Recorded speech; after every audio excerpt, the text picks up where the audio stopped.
So okay mga boss, may scan tayo ngayon, Suzuki Celerio 2017 or 2016.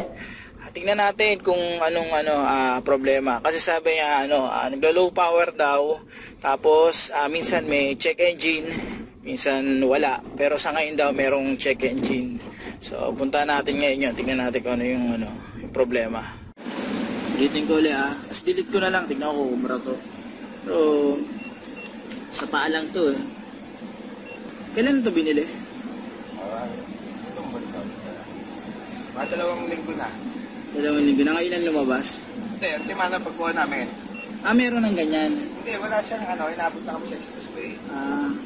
Pero sabi ni, akala ko spark plug, pero papapatak ko na lang yung spark plug. Ito yung niya, yung P2135. Yun pa rin ang niya. Yan. Pasok na lang ako kay Bayaw para. Sige. Tapos yung isa, immobilizer ID mismatch, P1644. Yan. Tapos try ko na lang i-delete natin. Isa lang kasi, binigyan kami ng duplicate ko lang na siguro, yung pinaduplicatean na lang. Kasi di ba pag dalawang galing kasa, naka-entry yan, naka-program. Ganyan nga yung stock ng Suzuki. Hindi pa siguro naka-program. Hindi, bago na to, pre. Ngayon ko, ginagawa nyo na lang. Kasi kailangan, naka-program to. Hindi nga nasusunod. Ano ba yan? Throttle, throttle. Ayaw ma-delete. Ayaw ma-delete. Yung pa rin na nilalabas, yung dalawa. Okay. Yung problem niya ito sensor. Mga nag-release lang, pero kailangan linisan.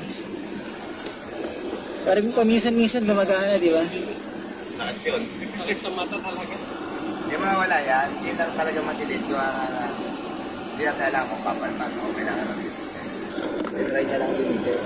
Nakita niya na yan. Try niya lang linisin yan. Yan yung sakit na yan, boss. Yung sakit na yan. Ipasin mo nga lang sa akin. Sige. Yan. Ito yung part number, check nyo na rin. Hindi ko makita yung part number. Linisin nyo na lang yan. Yan ako lang.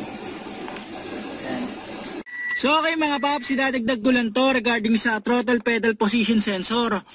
Ngayon, yung kasi, eto sinabi ko na linisin mo na yung contact, baka nag-loose lang or may problema. Ang worst scenario yung mangyayari doon mga paps, yung pinaka-APP sensor, yung accelerator pedal position sensor, linisin mo na yun. Pag talagang wala, malamang sa malamang kailangan ng palitan yon mga paps. Yung iba kasi, buong pinapalitan to, buo. So yun muna yung una niyang gagawin. Meron ding mga case na yung mga connector sa PCM na related dyan, ginagawa, nililinis yung yung pinaka-connector niya. Pwede rin yun. Pero subukan mo na tong linisin, tapos tingin ko isabay na rin sa paglinis yung throttle body para sigurado. Ito kasi electronic controlled na to eh. So yung APP sensor niyan, malamang baka madumi lang. Okay? So yun lang yung may dadagdag ko ron mga paps.